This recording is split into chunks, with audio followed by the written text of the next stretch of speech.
নমস্কার আমার স্নেহের ছাত্রবৃন্দ, তোমরা আমার আগের ভিডিওতে দেখেছো যে আমি টেন্স সম্পর্কে একটু ইন্ট্রোডাকশন দিয়েছিলাম।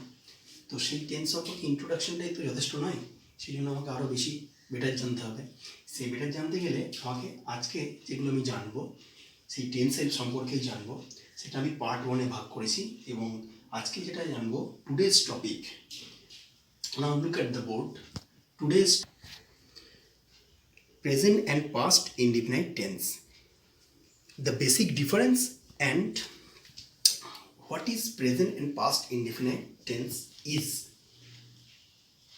and the present or past or future has 4 categories: present indefinite, present continuous, present perfect continuous, past indefinite, past continuous, past perfect continuous, future indefinite, future continuous, future perfect continuous. But today's topic is present and past indefinite, and the basic difference between present and past indefinite. তাই আমি তোমাদের বোর্ডে সেই পার্থক্যটা লিখি, তারপর তোমাদের ডিটেলসে আমি ক্লিয়ারিফাই করব। নাও লুক এট দ্য বোর্ড। আমি প্রেজেন্ট ইনডিফিনাইট এবং পাস্ট ইনডিফিনাইট পাশাপাশি লিখেছি পার্থক্যটা বোঝার জন্য। বেসিক পার্থক্যটা কীরকম? অ্যাফার্মেটিভ সেন্টেন্স তোমরা সবাই জানো, অ্যাফার্মেটিভ সেন্টেন্স মানে হচ্ছে হ্যাঁবাচক সেন্টেন্সকে আমরা সাধারণত প্রত্যেকটি সেন্টেন্স 5 ভাগে ভাগ করা হয়, এবং সেই সেন্টেন্সের আবার প্রত্যেকটি ভাগের 2টো ভাগ হয়, অ্যাফার্মেটিভ এবং নেগেটিভ। অ্যাফার্মেটিভ সেন্টেন্স মানে হ্যাঁবাচক। অ্যাফার্মেটিভ সেন্টেন্সে প্রেজেন্ট ইনডিফিনাইটের নিয়ম কী হবে? যেমন দেখো, সাবজেক্ট V1 অবজেক্ট, পাস্ট ইনডিফিনাইটে কী হবে? Affirmative subject V2 object. তাহলে পার্থক্য কী হলো? প্রেজেন্ট ইনডিফিনাইটে V1, পাস্ট ইনডিফিনাইটে V2। যেমন এক্সাম্পল দিয়ে তোমাদের আমি ক্লিয়ারিফাই করি আর ভালো করে। আমি ভাত খাই, I eat rice, subject V1 object, তাহলে এখানে ভাবটা হচ্ছে V1। পাস্ট ইনডিফিনাইটে কী হবে? আমি ভাত খেয়েছিলাম, যেহেতু অতীত, আই এট রাইস, এখানে V2। তাহলে আমি পার্থক্য কী বুঝলাম? The difference between present indefinite and past indefinite is in the verb form. Here the verb form is V1, here the verb form is V2. দেখো নেগেটিভ সেন্টেন্সটা দেখো। নেগেটিভ সেন্টেন্স প্রেজেন্ট ইনডিফিনাইটে হবে subject plus do not. ভালো করে বোর্ডে দেখো, subject plus do not, V1 object. পাস্টের কী হবে? পাস্টের ইনডিফিনাইটের নেগেটিভ হবে subject plus did not plus V1 plus object. একটা জিনিস বোঝার আছে, এখানে ডু নট নেগেটিভের জন্য কি হলো? ডু নট, এখানে কি হলো? Did not. একটা জিনিস মাথায় রাখবে, যখন পাস্ট ইনডিফিনাইটে নেগেটিভ করব, যখন ডিড নট ইউজ করব তখন V1 হয়, তখন কিন্তু আর V2 হবে না, তখন কি করব? V1। এটাই বোঝার। ডিড নট করলে আমাকে V1 করতে হবে। এক্সাম্পল দেখো, আমি ভাত খাইনি, ওটা লিখলাম না, তোমরা বুঝে নাও। I do not eat rice, past indefinite negative কী হবে? I did not eat rice. এরপরে আমি ইন্টারোগেটিভ সেন্টেন্সটা বোর্ডে লিখছি, তারপর তোমাদের বোঝাচ্ছি। দেখো, প্রেজেন্ট ইনডিফিনাইট এর ইন্টারোগেটিভ সেন্টেন্স। ইন্টারোগেটিভ সেন্টেন্স মানে কি? প্রশ্নবাচক। আমি লিখেছি, দেখো ভালো করে বোর্ডে দেখো। পাস্ট ইনডিফিনাইটের ইন্টারোগেটিভ, দুটোরই প্রশ্নবাচক আজকে সম্পর্কে জানবো। প্রেজেন্ট ইনডিফিনাইটে যখন আমি প্রশ্নবাচক করব, তখন সেই নিয়মটা কী হবে? ডু হবে প্রথমে, subject V1 object. Do I eat rice, আমি কি ভাত খাবো? পাস্ট ইনডিফিনাইটের প্রশ্নবাচক নিয়ম কী হবে? Did plus subject plus V1 plus object. Did I eat rice. এবার একটা জিনিস মাথায় রাখবে, দেখো প্রেজেন্ট ইনডিফিনাইট টেন্সে সামান্য একটা ব্যাপার বলার আছে, খুব সামান্য ব্যাপার। তোমরা সবাই প্রোনাউন সম্পর্কে জানো, নাউনের পরিবর্তে যা বসে তাই হচ্ছে প্রোনাউন। প্রোনাউন হচ্ছে একটা পার্টস অফ স্পিচ। ভালো করে বোর্ডের দিকে তাকিয়ে দেখো। আমি আজকে পার্সোনাল প্রোনাউন সম্পর্কে বলবো। পার্সোনাল প্রোনাউন কি? Personal pronouns are those pronouns which indicate person, মানে ব্যক্তিকে বোঝাবে। তাই পার্সোনাল প্রোনাউন কোনগুলো?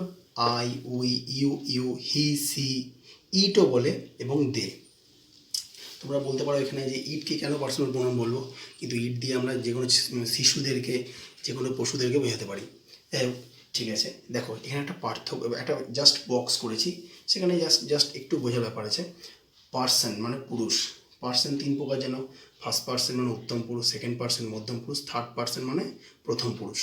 সিঙ্গুলার মানে একবচন, প্লুরাল মানে বহুবচন। আই যদি ফার্স্ট পার্সন সিঙ্গুলার হয়, প্লুরাল কী হবে? উই। সেকেন্ড পার্সন যদি সিঙ্গুলার ইউ হয়, প্লুরাল কী হবে? ইউ। থার্ড পার্সন সিঙ্গুলার কি হি সি ইট যে কোনো নাম, তখন প্লুরাল হয়ে যাবে দে।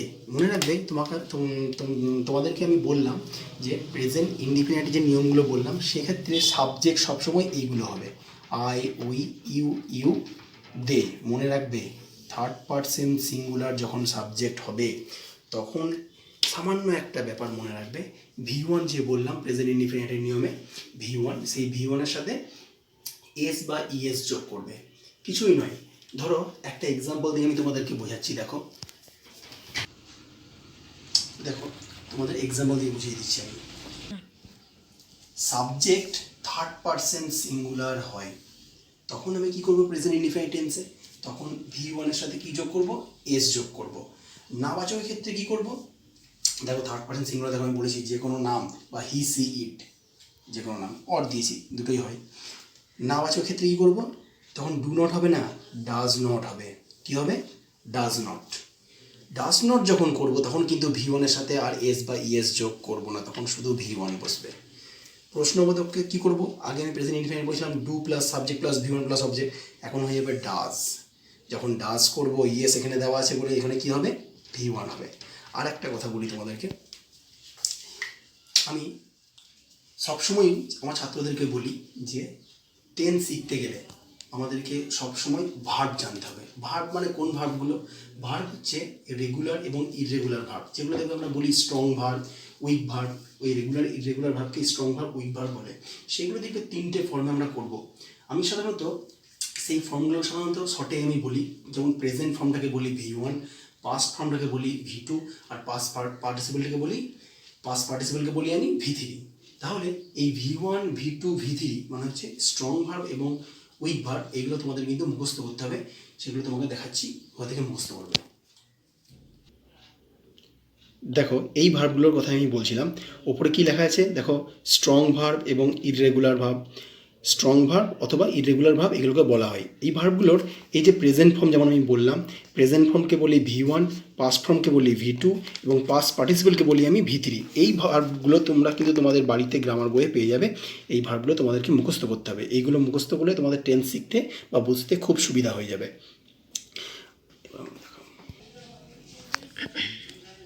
তাহলে ছাত্ররা তোমরা কিন্তু এটা পড়ো। পার্ট 1-এ আমি তাহলে প্রেজেন্ট ইনডিফিনিট আর পাস্ট ইনডিফিনিটের বেসিক ডিফারেন্স এবং তাদের নিয়মগুলো আমি বুঝিয়ে দিলাম। নেক্সট ভিডিওতে আমি প্রেজেন্ট কন্টিনিউয়াস এবং পাস্ট কন্টিনিউয়াস, তারপরের ভিডিওতে প্রেজেন্ট পারফেক্ট, পাস্ট পারফেক্ট, তারপরের ভিডিওতে present perfect continuous, past perfect continuous, আর তারপরে ফিউচারটা আমি একদিন বুঝিয়ে দেবো। আজকে এই পর্যন্ত, নমস্কার।